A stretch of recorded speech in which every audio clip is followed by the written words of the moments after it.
رب هب لي من الصالحين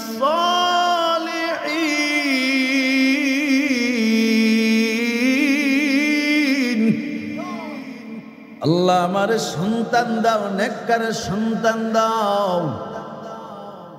নবী ইব্রাহিম যদি আল্লাহর কাছে সন্তান চাইতে পারে, তুমি আল্লাহর কাছে চাইতে লজ্জা লাগে? কথা কর নাকি? ইউনুস নবী আল্লাহর কাছে বিপদ, সমুদ্রের পানির নিচের অন্ধকার, রাতের অন্ধকার, মাছের পেটের অন্ধকার। কয়টা অন্ধকার? তিনটা অন্ধকারে ইউনুস নবীর ভাই দুনিয়ার কারো কাছে সাহায্য চাই নাই। কোরআনটা খুলে দেখ, ইউনুস নবী আমার আল্লাহর মায়া করে ডাক দিয়া বলেন, পড়েন লা ইলাহা ইল্লা আনতা সুবহানাকা ইন্নী কুনতু মিনাজ জালিমিন।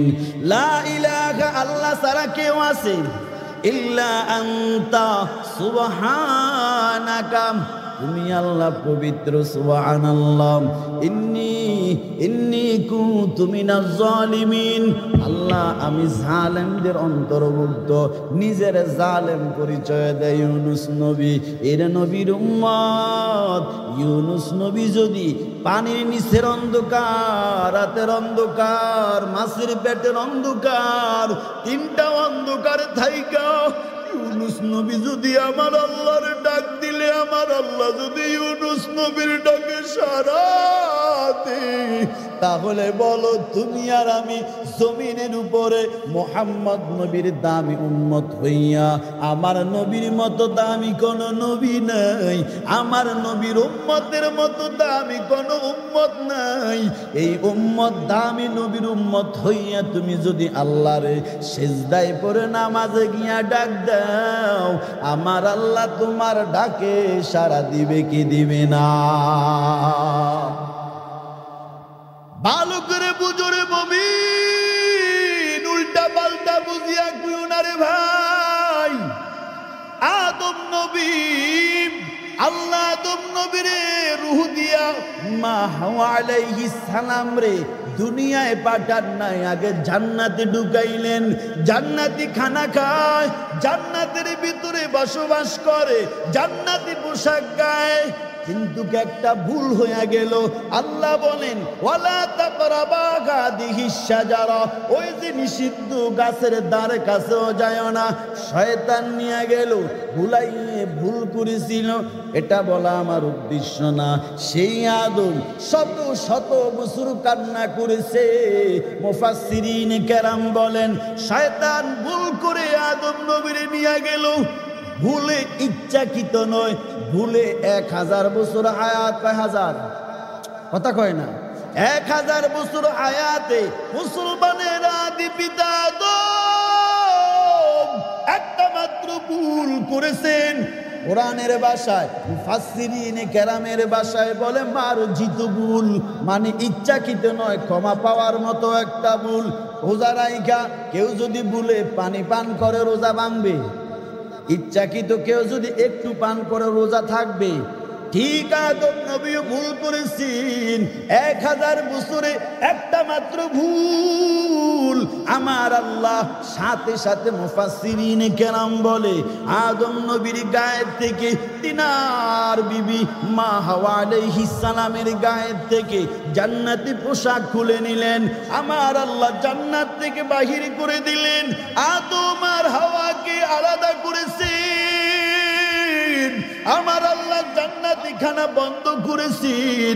আমার আল্লাহ একটা মাত্র মার্জিত ভুল, একটা মাত্র ক্ষমা পাওয়ার মতো একটা ভুল, 1000 বছর হায়াত জিন্দিগিতে একটা মাত্র মার্জিত ভুল করার কারণে আমার আল্লাহ স্বামী স্ত্রী আলাদা করেছেন।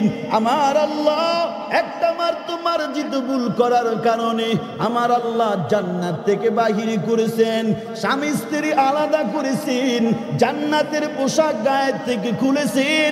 আমার আল্লাহ একদিন, এক সপ্তাহ, এক মাস এক যুগ নয়, আমার আল্লাহ শত শত বছর আদম নবীর কান্দাইছেন, ঠিক কিনা বলেন? এত কান্দার পর আদম নবী কার কাছে চাইছে বলেন? পড়েন না, রব্বানা যালামনা আনফুসানা ওয়া ইল্লাম তাগফির লানা ওয়া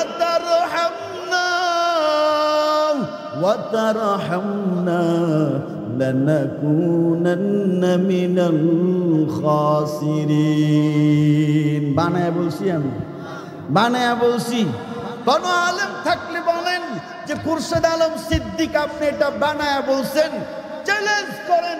আমি চ্যালেঞ্জ করলাম, আদম নবী এইটা বলেই আল্লাহর কাছে দোয়া করেছেন, হে আমার রব, আমি আমার নফসের উপরে জুলুম করেছি।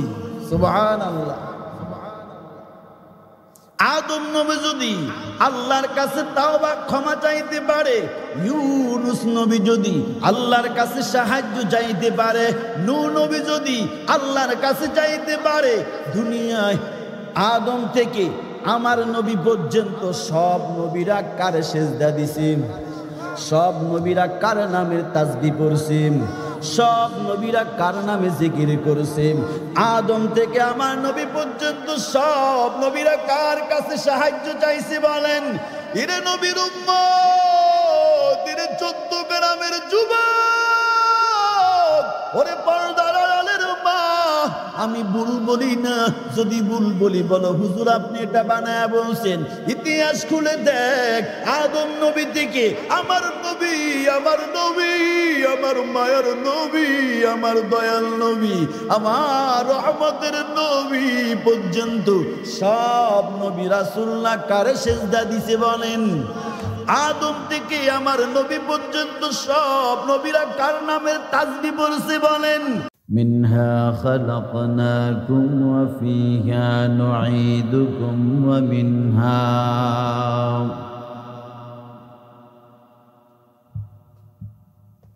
মিনহা নুখরিজুকুম তারাতান উখরা। আল্লাহ বলেন, আমি তোমাদেরকে মাটি দিয়া বানাইলাম, আবার মাটির ভিতরে নিয়ে যাওয়া হবে, ঢুকানো হবে। প্রশ্ন যদি করা হয়, আল্লাহ কেন আপনি মাটি দিয়া বানাইছেন, আবার কেন আমাদেরকে মাটির ভিতরে ঢুকাবেন? মধ্যখানে 60, 70, 80 বছর হায়াত জিন্দেগি কেন আপনি আমাদেরকে দিলেন? মুফাসসিরিনে কেরাম বলেন, এর একটা জবাব আল্লাহ কোরআনে সূরাতুজ জারিয়ায় বলেন, মা খালাকতুল জিন্না ওয়াল ইনসা ইল্লা লিয়াবুদুন। উদ্দেশ্য হলো আমাদেরকে আল্লাহর গোলামির জন্য বানাইছেন। কার গোলামি বলেন? যেরকম কার গোলামির জন্য? আমরা সবাই কার গোলাম? আমাদেরকে বানাইছেন কে? আমাদেরকে রিজিক দেন কে? হায়াত দেন কে? সুস্থ রাখেন কে? অসুস্থ করবেন কে? সব কিছুর মালিক কে? সে আল্লাহ। কয়জন? জোরে কয় না, সন্দেহ আসেনি? আমার আল্লাহ এক। এটা বিশ্বাস যারা করে তারা ঈমানদার, যারা বিশ্বাস করে না এরা বেঈমান, ঠিক কিনা বলে? এরে নবীর উম্মত, কেউ যদি বলে, হিন্দুদের মন্দিরে গিয়া যদি কেউ বলে তোমাদের রোজা আর আমাদের পূজা, তোমাদের পূজা আমাদের রোজা সমান, নাউজুবিল্লাহ কয় না? তোমাদের পূজা আমাদের রোজা সমান হইল নি? না না, মুসলমানের রোজা রাখা ইবাদত, হিন্দুরা পূজা করে এটা শিরকে আকবর। কথা বুঝাইতে পারিনি?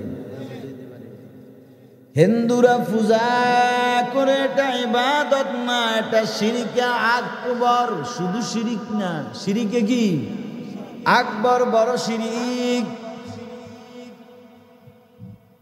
কেউ যদি বলে হিন্দু আর মুসলমান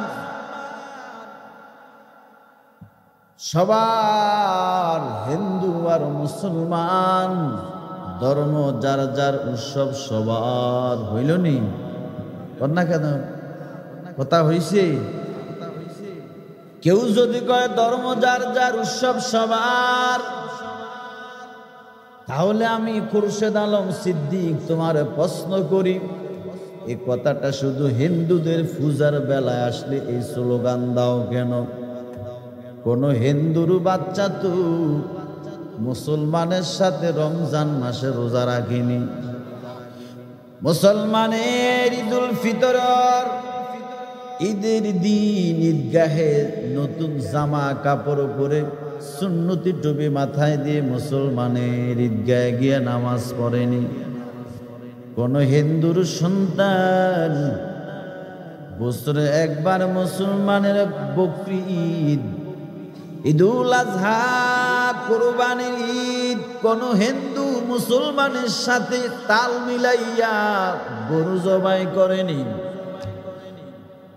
কোন হিন্দুর বাচ্চা মুসলমানের সাথে সপ্তাহে জুমার দিনে জুমার নামাজ আদায় করেনি। কোন হিন্দুর বাচ্চা মুসলমানের সাথে মুসলমানের কোরআনের মাহফিলে ডুইকা বয়ান শুনেনি। তাহলে তুমি কেন বলো ধর্ম যার যার, উৎসব সবার? ধর্ম যার যার, উৎসব সবার, এটা তুমি বলতা আজকে তুমি হিন্দুদের মন্দিরে যাও, মুসলমানেরা তোমার সাথে মসজিদে ঢুকে, ঠিক না? তুমি ঈদুল ফিতরে ঈদগাহে গিয়ে নামাজ পড়ো, হিন্দুরাও ঈদগাহে গিয়ে নামাজ পড়েন। তুমি বছরে একবার সিয়াম রমজান রোজা রাখো, হিন্দুরাও তোমার সাথে রোজা রাখে। কিন্তু হিন্দুরা তো তোমার ধর্ম মানে না। তুমি হিন্দুদের পূজায় গিয়া কেমনি করে কাও ধর্ম যার যার, উৎসব? কথা কর না কেন? উৎসব সবার, এটা হইল নাকি এটা সম্পূর্ণ একটা ইসলামের বিপরীত একটা শব্দ, ঠিক কিনা বলে? ধর্ম যার যার, উৎসব সবার হতে পারে না।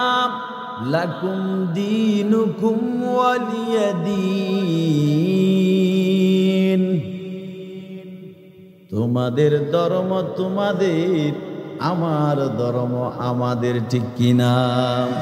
অতএব হিন্দুরা যেমন আমাদের মুসলমানের সাথে সপ্তাহে একদিন মসজিদে এসে নামাজ পড়ে না, হিন্দুরা যেমন মুসলমানের সাথে বছরে একবার রোজা রাখে না, হিন্দুরা যেমন মুসলমানের ঈদগাহে যায় না, হিন্দুর সন্তানেরা যেমন মুসলমানের সাথে গরু জবাই করে না, অতএব মুসলমানের সন্তানও হিন্দুদের মন্দিরে ঢুকতে পারে না। বেহায়া বেলা যায় ওখানে গিয়া তাবারুক খায়, তাবারুক।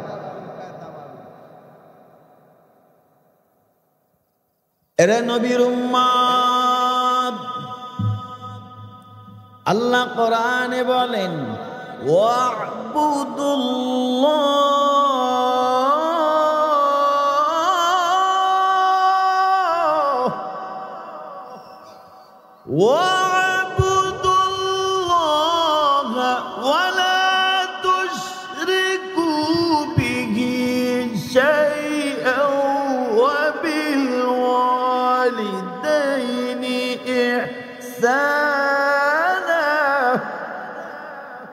আল্লাহ বলে তোমরা আমার ইবাদত করো, ওয়ালা তুশরিকু বিহি শাইআ, সাবধান আমি আল্লাহর সাথে ভিন্ন কারোর শরীক করো না। আল্লাহকে সিজদা দেওয়া ইবাদত, এই সিজদাটা কেউ যদি আল্লাহর না দিয়া কোনো গাছের গোয়ায় দেয়, কোন ব্যক্তির কদমে দেয়, কোন বাবার কবরে দেয়, কোন বাবার পায়ে দেয়, এটার নাম হলো শিরিক। ঠিক কিনা বলেন? আর মানে কপাল দিছে কে? জোরে বলেন। কপালের মালিক আল্লাহ। এই কপালটা তুমি যদি বটগাছের গুয়ায় দাও, এই কপাল দিয়ে সেজদা যদি তুমি কোনো কবরে দাও, এই কপাল দিয়ে সেজদা যদি তুমি কোনো মাজারে দাও, এই কপাল দিয়ে সেজদা যদি কোনো পীরের কদমে দাও, আল্লাহর কসম, তুমি মানো আর না মানো, বিশ্বাস করো আর না করো, এর নাম শিরিক। পয়গম্বরের সামনে সাহাবী দাঁড়াইয়া কয়, নবী আমার মনে চায় আপনার কদমে সিজদা দিতে। নবী বললেন, রে সাহাবী, আমি আল্লাহর পরে, আল্লাহ ছাড়া এই জমিনে আমার আল্লাহর পরে যদি দ্বিতীয় কারোরে সেজদা দেওয়ার অনুমতি আল্লাহ আমারে দিত, আমি বলতাম প্রত্যেকটা নারী যেন তার স্বামীর কদমে সেজদা দেয়। কি বুঝলেন? তার মানে আল্লাহর পরে কারোর সেজদা করা যাবে? বুঝেন নাই মনে হয়। কথাটা কি বুঝতেছেন? মনোযোগ আছে আমার দিকে? সাহাবী কয়, নবী আমার মনে চায় আপনি এত সম্মানী, আল্লাহর পরে আপনার সম্মান, আপনার মাকাম। মায়ার নবী গো, আমার মনে চায় আপনার একটু সম্মানের সেজদা দেই। নবী বললেন, সাহাবী, আল্লাহর পরে যদি দুনিয়ার কোনো মাখলুকরে সেজদার পারমিশন থাকতো, আমি নবী আদেশ করতাম আমারে নাকি মহিলাদেরকে, স্ত্রীদেরকে, স্বামীরে, কন্যা কেন, প্রত্যেকটা নারীকে বলতাম তারা যেন তাদের স্বামীর কদমে সেজদা দেয়, কিন্তু আল্লাহ ছাড়া তো ভিন্ন কারোরে সেজদা দেওয়া হারাম। ঠিক নেই?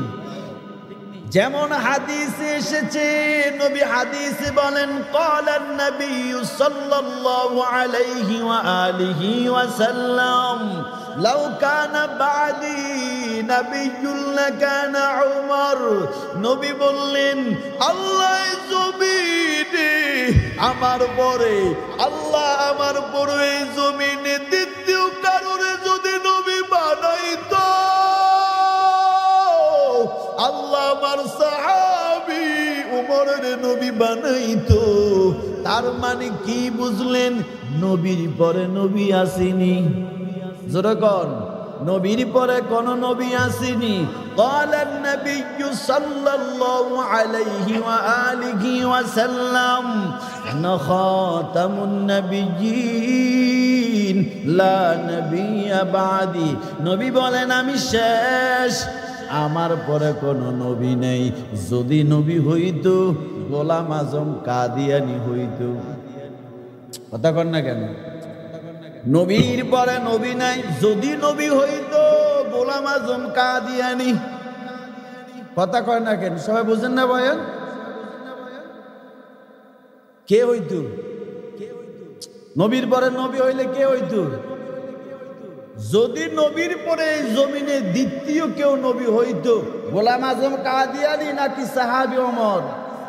তাহলে এই জমিনে যে একজন গোলাম আজম কাদিয়ানি নিজের নবী দাবি করে, এই কি ভণ্ড কিনা বলেন, বেঈমান কিনা বলেন? কিন্তু এর পণ্য তো আপনারা কিনতেছেন। আমরা হুজুররা গলা ফাড়ায়া কতক্ষণ ইহুদি খ্রিস্টানের পণ্য যতটুক সম্ভব বয়কট করেন। কই স্পিরিট তো এখনো চলে, কোকা-কোলা এখনো চলে, চলে তো, আরএফএলের মাল তো চলতেছে, তো আপনি তো কিনতেছেন।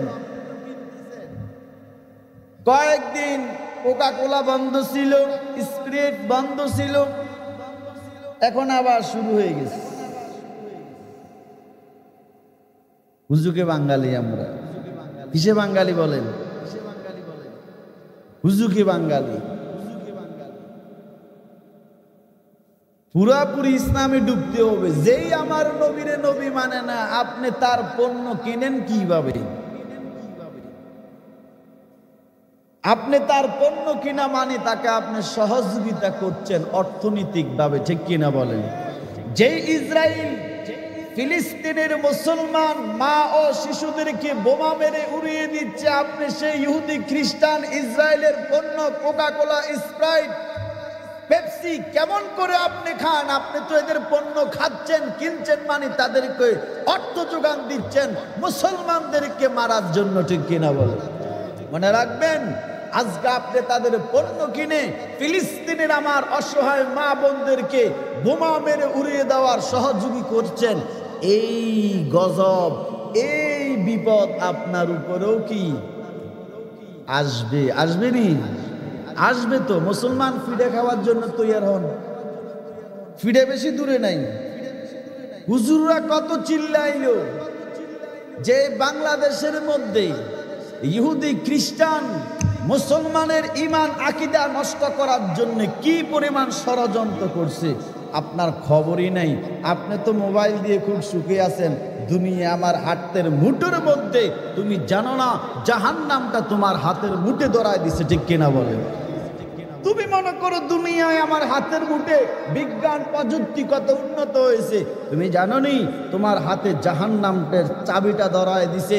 যেই দিলে যেখানে কলব থাকে সেই কলবে নাপাক মহিলার গান বাজনা, যে মোবাইলে সেই মোবাইলটা বুকে ধরায়া তোমার কলবটারে নষ্ট করছে।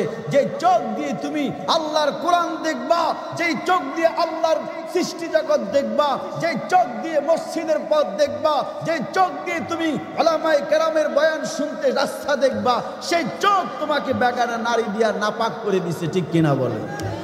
যে কান দিয়ে তুমি কোরআন শুনবা, উলামায়ে কেরামের বয়ান শুনবা, নসিহা শুনবা, সেই কান হেডফোনের তার দিয়ে ইহুদি খ্রিস্টানের গান শুনিয়ে তোমার কান নাপাক করে দিছে, ঠিক কিনা বলেন? আর কি ধ্বংস হবেন কোন আমারে? বাবা ছেলে মোবাইলে গেমসে আসক্ত, নিষেধ করেছে। বাবা নামাজে দাঁড়াইছে, ছেলে দাঁড়ালো, দাও নিয়া বাবারে কোপ দিয়া দুনিয়ার থেকে বিদায় করে দিছে। খবর পাইছেন? মোবাইলে কি আসক্ত হইছে। মোবাইলের কারণে স্ত্রী পরকিয়া করে স্বামীকে মেরে বাথরুমের টাঙ্কিতে ফালাই দিছে। মোবাইলের আর কি ফজিলত শুনবেন কোন? কি ফজিলত শুনবেন মোবাইলের? আর এই মোবাইলের কারণে সন্তান মাকে গায়ে হাত তুলেছে, এই মোবাইলের কারণে সন্তান পিতাকে হত্যা করেছে, এই মোবাইলের কারণে সন্তান, এই মোবাইলের কারণে ছাদের উপর থেকে লাফ দিয়ে পড়ে জীবন সুসাইড করে দিছে। এই মোবাইলের কারণে সন্তান মায়ের গলার নেকলেস চুরি করে আইফোন কিনে। এই মোবাইলের কারণে বন্ধু বন্ধু ফেসবুকে উল্টা পাল্টা পোস্ট করার কারণে বন্ধু বন্ধু দ্বন্দ্ব হইয়া আহত হয়, নিহত হয়, জেলখানায় যায়, মামলার আসামি হয়। আর কি ফজিলত শুনবেন মোবাইলে? এই মোবাইল আপনার চোখ নষ্ট করে দিছে, এই মোবাইল আপনার কান নষ্ট করে দিছে, এই মোবাইল আপনার রাতের ঘুম হারাম করে দিছে। এই ঘুম না যাওয়ার কারণে আপনার কিডনি ড্যামেজ হচ্ছে, ব্রেন নষ্ট হয়ে যাচ্ছে, শরীর শুকিয়ে যাচ্ছে, চোখের দৃষ্টি অকালেই আপনার চোখের দৃষ্টি হারিয়ে ফেলছেন। আর কি ফজিলত শুনবেন মোবাইলের বলেন? এই তো মোবাইলের ফজিলত। আরো অনেক ফজিলত আছে, সময় কম, আমার আরেকটা বয়ান আছে। আরো অনেক ফজিলত আছে মোবাইলে। আল্লাহ আমাদেরকে মোবাইলের গুনাহ থেকে হেফাজত করুন, সকলে বলি আমিন। আরো জোরে কর না আমিন। তাহলে এক নাম্বারটা বুঝলেন যে ধর্ম যার যার, উৎসব সবার, এ কথা কখনো মুসলমানের সন্তান বলতে পারে না। শিরিক কপাল দিছেন কে বলেন? আল্লাহ ছাড়া। এই কপালে যদি তুমি আল্লাহর কদমে সেজদা দাও হবে ইবাদত। আল্লাহ ছাড়া যদি কোনো ব্যক্তির কদমে দাও হবে শিরিক। কথা বুঝেছি? এই কপাল দিয়ে আল্লাহর কদমে সেজদা দেওয়া ইবাদত। তবে কপালটা তুমি যদি কোনো মাজারে গিয়া সেজদা দাও, এর নাম হবে শিরিক। এই কপালটা দিয়ে আল্লাহর কদমে সেজদা দেওয়া ইবাদত। এই কপালটা দিয়ে তুমি যদি কোনো বাবার কদমে সেজদা দাও হবে শিরিক। ওয়ালা তুশরিকু বিহি শাইআ, সাবধান আমি আল্লাহর সাথে শিরিক করো না। শিরিক করা বড় জুলুম, ঠিক কিনা বলেন? ওয়া ইয ক্বালা লুকমানু লিবনিহি ওয়া হুয়া ইয়াইযুহু ইয়া বুনাইয়া লা তুশরিক বিল্লাহ ইন্নাশ শিরকা লাযুলমুন আযীম।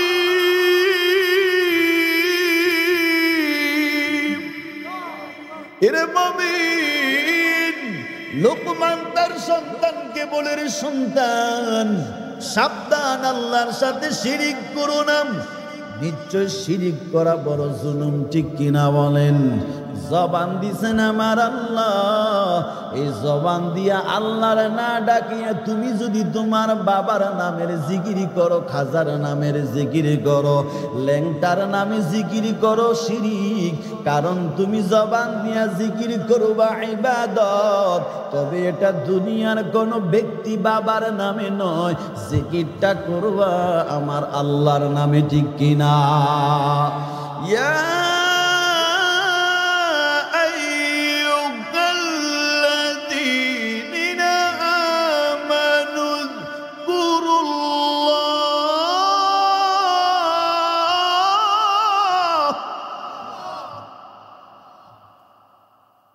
يا أيها الذين آمنوا اذكروا الله ذكرا كثيرا। আর কথা বলেন, কার নামে জিকির? জোরে কয় নাম। বোঝেন বোঝেন, আমার কথা বোঝেন। শিরিক সেজদা দিয়া বুঝাইলাম, জিকির দিয়া বুঝাইলাম, এবার আর একটা দিয়া বুঝাই, টাকা পয়সা সদকা করা ইবাদত, ঠিক কিনা বলেন? মসজিদ বানানো ইবাদত, মাদ্রাসা বানানো ইবাদত, সদকার সওয়াব।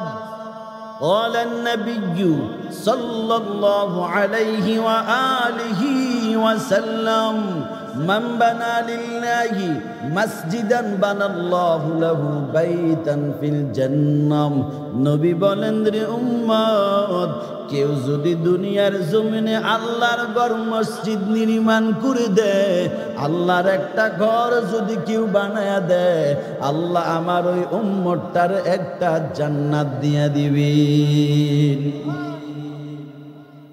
এখন কেউ যদি মাজার বানায়, 7 তালা মাজার, কয়তালা মাজার? বিশাল বড় গম্বুজ, বাবার পেটের উপরে বিশাল বড় পান্ডিশন নিয়া 17 তালা গম্বুজ দিয়াও যদি বানা, কোন সওয়াব আসেনি? জোরে কোন? টাকা দান করা ইবাদত। সারা বাংলাদেশে আমি ঘুরি, বিভিন্ন জায়গায় মোড়ে মোড়ে দেখি মাজারে দান করেন। কিসে দান করেন? মাজারে টাকা দেন। ঢাকা গিয়া গোলাপ সার মাজারের কিনারে 5টা মিনিট দাঁড়ায় থাকবেন, দেখবেন শুধু টাকার টাকা, টাকার টাকা কবরে ফালায়। শুধু তাই না, আমি কিশোরগঞ্জ পাগলা মসজিদ 3 দিনের সফরে ছিলাম। কিশোরগঞ্জ পাগলা মসজিদের খতিব সাহেবের সাথে দেখা করলাম, পরিচয় হলো, নামাজ পড়লাম। পাগলা মসজিদে নিউজে পাইছেন এটা আপনারা? বাংলাদেশের সবচাইতে বেশি টাকা পড়ে এই পাগলা মসজিদ। হীরা মুক্তা স্বর্ণ আর খাসি গরু আছে তো আছেই।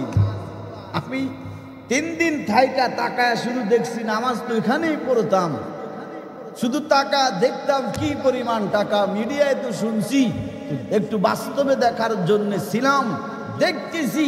দিনের বেলা দেখতাম, রাতে প্রোগ্রাম করতাম, মানুষ, নারী, পুরুষ, আরে সোনার চেন দিয়া দেয়, কানের জিনিস দিয়া দেয়, হীরা মুক্তা ডায়মন্ড দিয়া দেয়, সৌদির রিয়াল দিয়া দেয়, এরপরে আপনার এটা কি বলে, এই ডলার দিয়া দেয়। কি পরিমাণ টাকা দেয়! বলেন দেখি ভাইজান, টাকা দেওয়া, মাজারে টাকা দেওয়া, একটু আপনি কোন পীরের মুরিদ, কোন দল করেন, এটা আমার জানার ইস্যু না। আমি আপনার বিবেককে একটু প্রশ্ন করলাম, বিবেককে একটু জাগ্রতের জন্য কোশ্চেন করলাম। আপনি বলেন তো, টাকা কি মৃত মানুষের দরকার না জীবিত মানুষের দরকার? বুঝি শুনি কইছেন নাকি আমি আমার চলে গেলে কইবেন যে হুজুর এটা ভুল কইছে? না না, বলেন, টাকা কি জীবিত মানুষের দরকার না মৃত মানুষের দরকার? এই জমিনে কি আপনি যদি বলেন তিনি বড় ওলি কামেল, তিনি বড় পীর, ও ভাই আমি তোমার কাছে প্রশ্ন করি, পীরের কাছে গিয়ে পানি ফুরানো ধনী হওয়ার জন্য তাবিজ নে, ঠিক কিনা বলেন? তো পীর যদি তোমার ধনী বানাইতে পারে, তাহলে বলো, পীর যদি ধনী বানাইতে পারে, পীরের টাকার দরকার আসেনি? বুঝেন নাই মনে হয়? যেই পীরের কাছে আপনি চট্টগ্রাম গিয়া দেখেন সন্তান হয় না, গাছের মধ্যে রশি বাঁধে কেন? সন্তান পাওয়ার জন্য। বাবার পায়ের পানি ধুয়ে, পা ধুয়ে পানি পান করা স্ত্রীরে কেন? ছেলে সন্তান হওয়ার জন্য। নাউজুবিল্লাহ কইেন না। বাবার কদমে সেজদা দে কেন? সন্তান পাওয়ার জন্য। নাই, নাউজুবিল্লাহ নাই। কি নাউজুবিল্লাহ ঠাড়া উঠছিনি? আপনি তো জানেন না আল্লাহ ছাড়া দুনিয়ার কাউকে সেজদা দেওয়ার অনুমতি যদি থাকতো তো নবী বলেন, আমি বলতাম প্রত্যেকটা নারীকে তারা যাতে তার স্বামীর কদমে সেজদা দেয়। এর মানে কি আপনি বুঝলেন? আপনি বাবার কদমে সেজদা দিতে পারবেন, কবরে সেজদা দিতে পারবেন, মাজারে সেজদা দিতে পারবেন, বট গাছের গোড়ায় সেজদা দিতে পারবেন, পীরের কদমে সেজদা দিতে পারবেন। এর মানে আপনি কি বুঝলেন? রাসূল বলেন, আমার পরে কোনো নবী নাই। যদি হইতো ওমর হইতো, ঠিক আল্লাহ ছাড়া কারো কদমে সেজদা দেওয়া জায়েজ নাই। যদি থাকতো নারীরা স্বামীর কদমে সেজদা দিত। আর কেমনে সহজ করে বুঝাইতাম?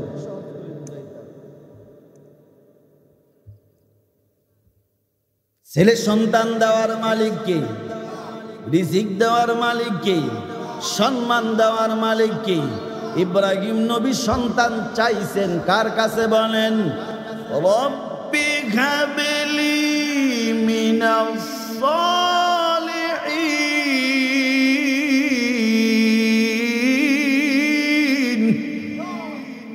আল্লাহ আমারে সন্তান দাও, নেককার সন্তান দাও। নবী ইব্রাহিম যদি আল্লাহর কাছে সন্তান চাইতে পারে, তুমি আল্লাহর কাছে চাইতে লজ্জা লাগে? কথা কর নাকি?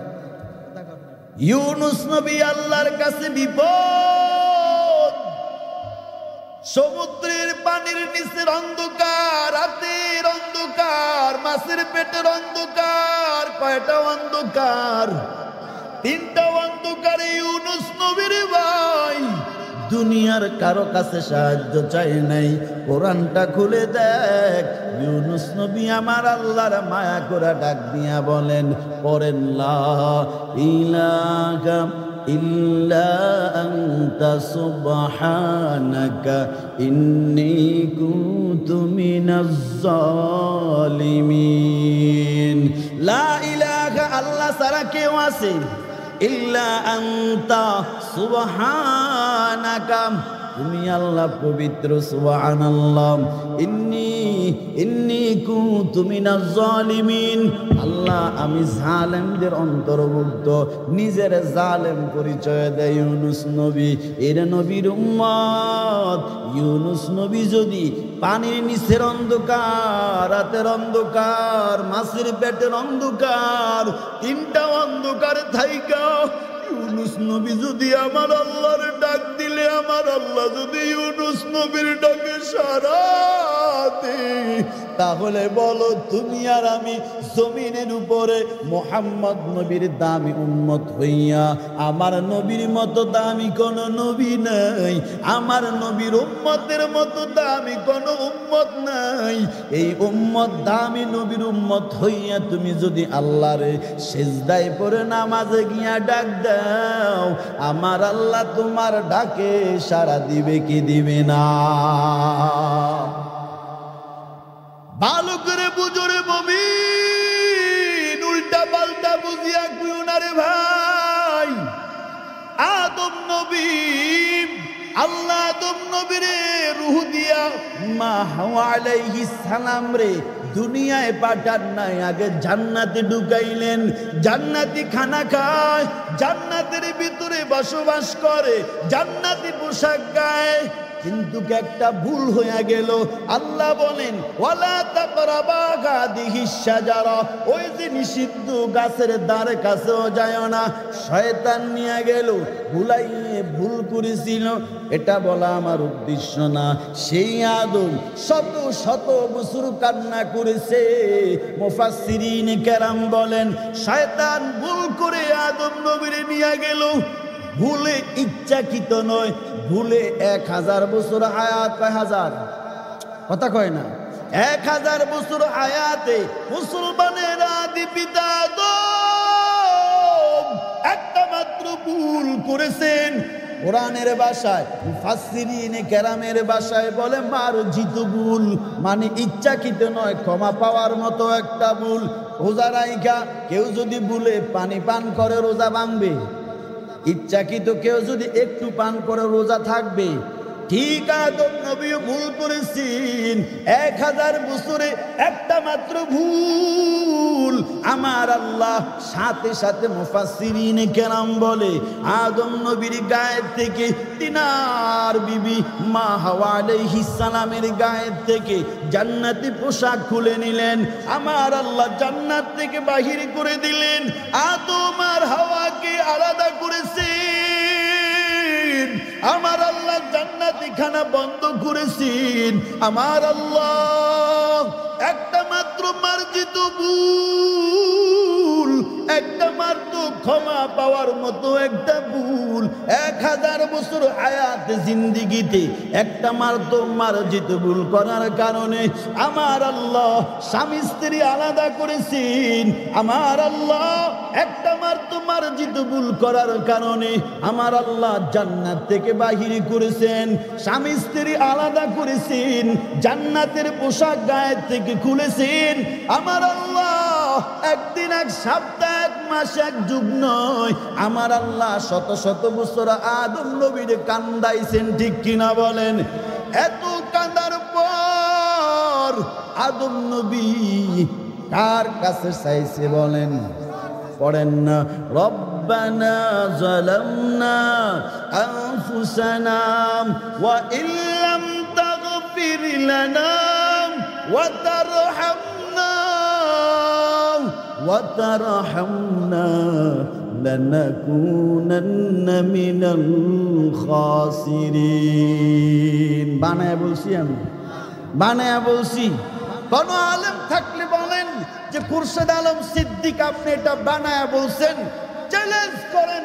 আমি চ্যালেঞ্জ করলাম আদম নবী এইটা বলেই আল্লাহর কাছে দোয়া করেছেন, হে আমার রব, আমি আমার নফসের উপরে জুলুম করেছি। সুবহানাল্লাহ।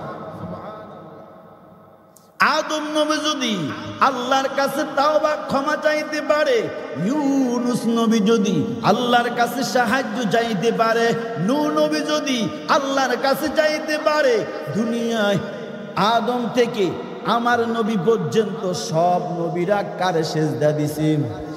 সব নবীরা কার নামের তাসবিহ পড়ছেন? সব নবীরা কার নামে জিকির করেছেন? আদম থেকে আমার নবী পর্যন্ত সব নবীরা কার কাছে সাহায্য চাইছে বলেন? এরে নবীর উম্মত, এরে 14 গ্রামের যুবক, ওরে পর্দার আড়ালের মা, আমি ভুল বলি না, যদি ভুল বলি বলো হুজুর আপনি এটা বানায়া বলছেন।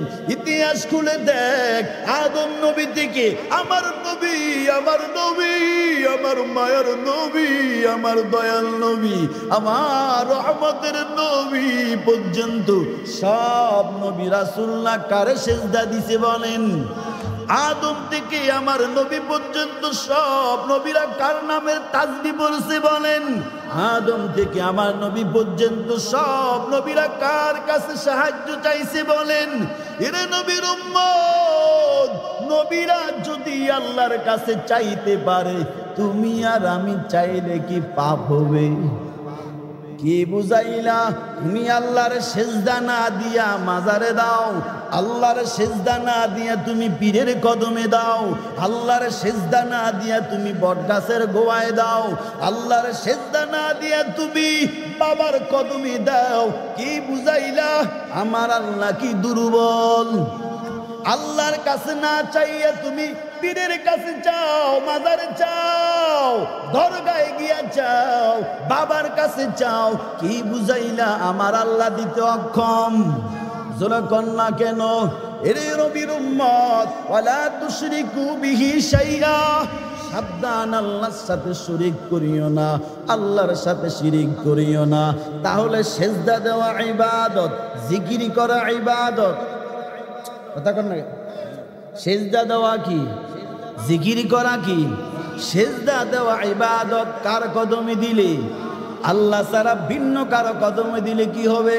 শিরিক হবে। জিকির করা ইবাদত। আল্লাহ ছাড়া কোন পীরের নামে, কোন বাবার নামে, খাজার নামে জিকির করা শিরিক হবে। ঠিক কিনা বলেন? এরে নবীর উম্মত, আল্লাহর কাছে বান্দা চাও, এটা হলো ইবাদত। আল্লাহ ছাড়া দুনিয়াওয়ালার কাছে চাওয়া হলো শিরিক। ঠিক কিনা বলেন? টাকা পয়সা দান করা ইবাদত। তবে বান্দা তুমি মসজিদ বানাও, মন্দির বানায়ও না। কি কইছি কোন? তুমি মসজিদ বানাও, মন্দির বানাইয়া স্লোগান দিও না ধর্ম যার যার, উৎসব সবার। তুমি হিন্দুদের পূজা মণ্ডলে গিয়ে বলিও না তোমাদের ধর্ম আমাদের ধর্ম সমান, তোমাদের পূজা আমাদের রোজা সমান। ও মুমিন, মুসলমানের রোজা হলো ইবাদত, যার কারণে তাকওয়া অর্জন হয়। ঠিক কিনা বলেন? কোরআনের রেফারেন্স শুনেন। আল্লাহ বলেন, বিসমিল্লাহির রাহমানির রাহিম,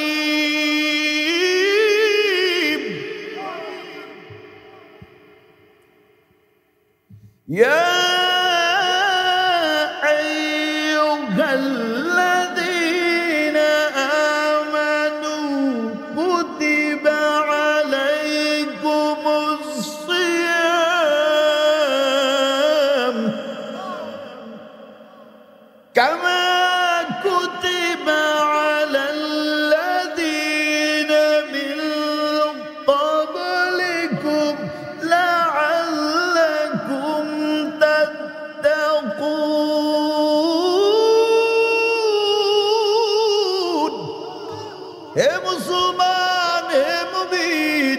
আমি আল্লাহ তোমাদের উপরে রমজানের রোজা লিখে দিলাম, ফরজ করে দিলাম। কেন দিলাম? তোমাদের পূর্বে যারা ছিল তাদের উপরে রোজা ছিল। কেন ছিল? লাআল্লাকুম তাত্তাকুন, যাতে করে রোজার মাধ্যমে তোমরা তাকওয়া অর্জন করতে পারো। তাহলে কোরআনের আয়াত দ্বারা কি বুঝলাম? রোজা রাখার মাধ্যমে ইমানদার তাকওয়া অর্জন করে, আর পূজার মাধ্যমে হিন্দুরা শিরিক করে। ঠিক কিনা? রোজার মাধ্যমে মুসলমানের তাকওয়া অর্জন করে, আর হিন্দুরা পূজার মাধ্যমে শিরিক করে। ঠিক নেই? তার মানে আমি বলি নাই হিন্দুদের পূজা বন্ধ করে দাও, বলছিনি। হিন্দুদের মন্দির ভেঙ্গে ফেলো, একবারও বলছিনি। না না, হিন্দুদেরকে বাংলাদেশ থেকে তাড়ায়া দাও, একবারও বলি নাই। আমার প্রশ্ন হলো, হিন্দুরা তাদের মন্দিরই বানাবে, কোনো বাধা নাই। হিন্দুরা তাদের পূজা মণ্ডল বানাবে, কোনো বাধা নাই। হিন্দুরা তাদের পূজা মণ্ডলে গিয়ে পূজা করবে, কোনো বাধা নাই। তবে মুসলমানের সন্তান হইয়া, আমার নবীর উম্মত দাবি করিয়া, আমার আল্লাহর এক বিশ্বাস করিয়া তুমি হিন্দুদের মন্দিরে ঢুকতে পারো না। এটা সহজ কথা। হিন্দুরা আমাদের সাথে মসজিদে এসে আল্লাহর কদমে সেজদা দেয় না, আমি কেমনে হিন্দুদের মন্দিরে গিয়া তাদের পূজাকে শুভেচ্ছা জানাই, অভিনন্দন জানাই? এটা আমার বুঝে আসে না। কোন হিন্দু ঈদুল ফিতর ঈদগাহে এসে 2 রাকাত ওয়াজিব নামাজ পাঞ্জাবি টুপি মাথায় দিয়ে পড়ে বলে না, আপনাদের রমজান 1 মাস সিয়ামের পরে ঈদুল ফিতরের আজকের এই ঈদের দিনে আমি হিন্দুর সন্তান হইয়া আপনাদের সাথে তাল মিলাইয়া আমিও টুপি মাথায় দিছি, আমিও আপনাদের নবীর জামা পরেছি, আমিও আপনাদের সাথে ওযু করে ঈদগাহে এসেছি, আমি মুসলমান, আপনাদেরকে হিন্দুর সন্তান হইয়া আপনারা যেমন আমাদের মন্দিরে গিয়ে শুভেচ্ছা জানান, আমি হিন্দুর সন্তান হইয়া আপনাদের পবিত্র ঈদগাহে এসে আপনাদের পবিত্র ঈদুল ফিতরের আনন্দকে শুভেচ্ছা জানাই। এমন কোন বক্তব্য থাকলে আমাকে দেখাও, আগামীকাল থেকে আমি হিন্দুদের পক্ষে বয়ান করব। আছে এমন বয়ান? শুক্রবারে গিয়ে তোমার সাথে নামাজ পড়েছে, আছে এমন নজির? আর কেমনে বুঝাইতাম কোন? মুসলমানের ঈমান আকীদা নষ্ট করে ফেলতেছে, মুসলমানের খবর নাই, ঠিক কিনা বলেন? খবর নাই মুসলমানের। তাহলে দান সদকা করা কি বলেন? জোরে বলেন। ইবাদত। কিন্তু মাজারে দান বাক্সার ভিতরে লক্ষ কোটি কোটি টাকা। আমি তো শুনে বলি না, শুনে বয়ান আমি করি না, মুখস্থ শুনছি বলছি না, না, এটা ইউটিউবে যাবে। আমার নিজের 2 চোখকে 3 দিন পাগলা মসজিদে দাঁড়ায়া দেখে আসলাম। গোলাপশাহ মাজারে মাহফিলে গেলাম, ড্রাইভারে বললাম গাড়িটা একটু দাঁড়াও, দাঁড়াইয়া গেলাস নামায়া 5 মিনিট নজিরে দেখলাম, এরে নবীর উম্মতের দল। বলেন, মৃত মানুষের টাকার দরকার না জীবিত মানুষের? সহজ একটা কথা কোন? মৃত মানুষের টাকার দরকার না জীবিত মানুষের? জীবিত মানুষ অনেকের পাও নাই, অনেকে গরিব, মেয়েটার যৌতুকের টাকার কারণে বিবাহ দিতে পারে না, অনেক রিক্সা চালক চাল কিনতে পারে না, সংসারের খরচ চালাইতে পারে না, অনেক গরিব সন্তানটার মাদ্রাসায় দিল, 3-4 মাসের বেতন বাকি পড়ে আছে, দিতে পারে না, সন্তানের একটা ভালো জামা দিয়ে পাঞ্জাবি সিলাইতে পারে না, সন্তানের কিতাব কিনে দিতে পারে না। এরে নবীর উম্মতের দল, কত মানুষ টাকার অভাবে ট্রিটমেন্ট করতে পারে না, ওষুধ কেনার ক্ষমতাও নাই। এরে নবীর উম্মত, ভালো করে বুঝো, তোমার বিবেক যদি বলে মৃত মানুষের টাকার দরকার, মৃত মানুষের টাকার দরকার, তাহলে কোন যুক্তিতে দরকার তুমি বুঝিয়ে দাও। আমার মন বলে মাজারে টাকা না দিয়া হাসপাতালের সামনে একটা দান বাক্স দেওয়া দরকার, ঠিক কিনা বলেন? কেন?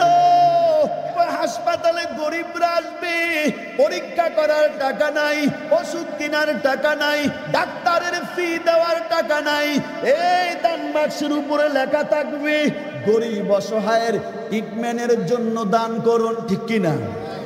অনেকে টাকা নাই, ট্রিটমেন্ট করাইতে পারে না, এই টাকাটা তুমি হাসপাতালের সামনে দান বাক্সে দাও, গরিবদের হাসপাতাল কর্তৃপক্ষ ফ্রিতে ট্রিটমেন্ট দিবে। এই টাকাটা তুমি মাদ্রাসায় দাও, এতিমের সন্তানেরা পড়ালেখা করে, বাবা না এতিম, ওই বাবারে আলেমরা ধরে নিয়া 3 বেলা খানা খাওয়াবে, কিতাব কিনে দিবে, কোরআন শরীফ হাদিয়া করাবে, তার জন্য নাস্তার ব্যবস্থা করবে, তার গায়ের জামার ব্যবস্থা করবে। এই যে খানা খাইলো 3 বেলা, এই যে নাস্তা খাইলো, এই যে টুপি মাথায় দিল, এই যে জামাটা গায়ে দিল, এইগুলা কইরা খানা খাইয়া জামা গায়ে দিয়ে সেই গাঞ্জার আসরে যাবে, ক্যাসিনোতে যাবে, মদের আড্ডায় যাবে, না না, এই টুপি আর জামা লাগাইয়া খানা খাইয়া বান্দা আল্লাহর কোরআন তেলাওয়াত করবে, বান্দা বড় রাত্রে উঠিয়া নামাজ পড়বে, তাহাজ্জুদ পড়বে। আল্লাহর কসম, তুমি যে এতিম গরীব সন্তানটারে তুমি পড়ালেখার খরচ চালাইলা। নবী হাদিসে বলেন, ক্বালান নবী সাল্লাল্লাহু আলাইহি ওয়া আলিহি ওয়া সাল্লাম, ইযা মাতাল ইনসান ইনকাতা আনহু আমালু ইল্লা মিন সালাসা, ইল্লা মিন সাদাকাতিন জারিয়া আও ইলমিন ইউতাফাউ বিহি আও ওয়ালাদিন সালিহিন ইয়াদউ লাহু। রাওয়াহু মুসলিম। মুসলিম শরীফের বর্ণনা। নবী বলেন, আদম সন্তান ইনসান যখন মরিয়া যায়, সব আমলের দরজা বন্ধ, ইল্লা কিন্তু সালাসা, তিনটা আমল জারি থাকে। এক নাম্বার হলো ইল্লা মিন সাদাকাতিন জারিয়া, বান্দা তুই সদকায়ে জারিয়া কর। এতিমদের জন্য একটা টিউবওয়েল বসাইয়া দাও, পানি খেতে পারে না, গরিবের একটা কল বসাইয়া দাও। গরিবের একটা বাথরুম নাই, একটা বাথরুম বসাইয়া দাও। গরিবের মেয়েরে পড়ালেখা করাইতে পারে না, তুমি পড়ালেখার দায়িত্ব নাও। রিক্সা চালক, দিন মজুর, সন্তানটার হাফেজ বানাবে, কিন্তু টাকার অভাবে পারে না। তুমি ধনীওয়ালা গিয়ে বলো, সন্তানের সকল খরচ আমি চালাবো, তারে কোরআনওয়ালা বানাও। সুবহানাল্লাহ। তারে কোরআনে হাফেজ বানাও। তুমি একটা ব্রিজ করে দাও। তোমার জায়গা আছে মসজিদের জন্য 10 শতক জায়গা দিয়া দাও, মাদ্রাসার জন্য 5 শতক 10 শতক জায়গা দিয়া দাও। আল্লাহর কসম, তুমি যদি মরিয়া যাও, তোমার কবরের কিনারে তোমার সন্তান আওলাদারা যদিও না দাঁড়ায়, কিন্তু তুমি যে মাদ্রাসার জায়গা দিলা, মসজিদে জায়গা দিলা, তুমি যে মাদ্রাসার বিল্ডিং বানাইলা, তোমার টাকা দিয়া গরিবের সন্তান কোরআনওয়ালা হইল, কোরআনে হাফেজ হইল, আল্লাহর কসম তোমার কবরে সদকার নেকি ডুববে। তাহলে আমার কথার দ্বারা এতক্ষণ কি বুঝলেন? আকীদা সম্পর্কে একটু বুঝাইলাম, যে এই বিষয় বয়ান করার উদ্দেশ্য ছিল না, কিন্তু আসতে যে আলামত দেখলাম, গাড়ি নিয়ে আসতে যে আলামত দেখছি, বয়ানটা ঢুকে গেছে অন্যদিকে।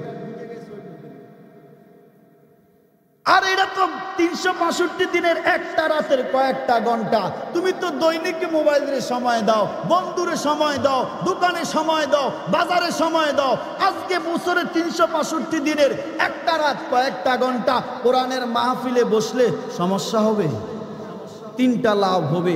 1 নাম্বার, গতকালকেও আমি সেনবাগে বয়ানে বলেছিলাম 3টা লাভ হবে।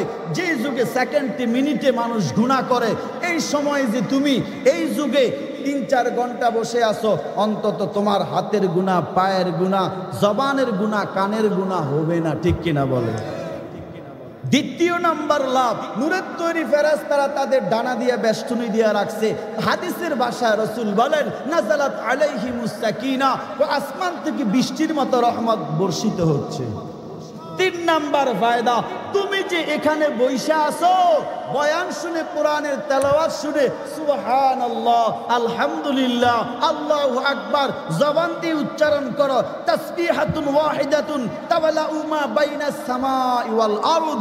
রাসূল বলে, আসমান ও জমিনের পাকা জায়গাটা সুবহানাল্লাহর বদলতে নেকি দিয়া ভরে দিবে।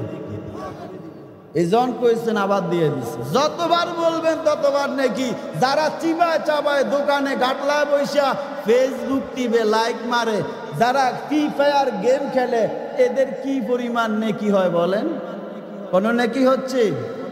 আমি তো বলি, টিকটক দৈনিক যেইভাবে যুবকরা টিপতেছে, সারাদিন হাতের আঙ্গুল দিয়ে যেইভাবে টিকটক চাবে, এইভাবে যেইভাবে দৈনিক 24 ঘন্টায় চাবে, 24 ঘন্টার মধ্যে আমি ভাগ করছি, 3 ভাগের 1 ভাগ যদি হাতে তাসবিহ নিয়া সুবহানাল্লাহ সুবহানাল্লাহ বলতো, আল্লাহর ওলি হয়ে যেত। ঠিক বলছি না? এজন্য আমি বলি, যুবক ভাই, আমি তো ভালোবাসি আপনাদেরকে বেশি। আমি বলি, টিকটক না চালাইয়া, টিকটকে বেশি সময় না দিয়া, টুকটাক ইবাদত করেন। কি বলছি বলেন? টিকটকে বেশি সময় না দিয়া টুকটাক ইবাদত করেন, অল্প করেন। আখলিস দীনাকা ইয়াকফিকাল আমালুল কলিল। রাসূল বলেন অল্প আমল করো, নিয়তকে সহি করে অল্প আমল করো, নাজাতের যথেষ্ট হবে। ঠিক কিনা বলেন? আমি ছেড়ে দিব, হযরত আসবেন আমাদের মাহফিলের উবাইদুর রহমান হুযাইফি।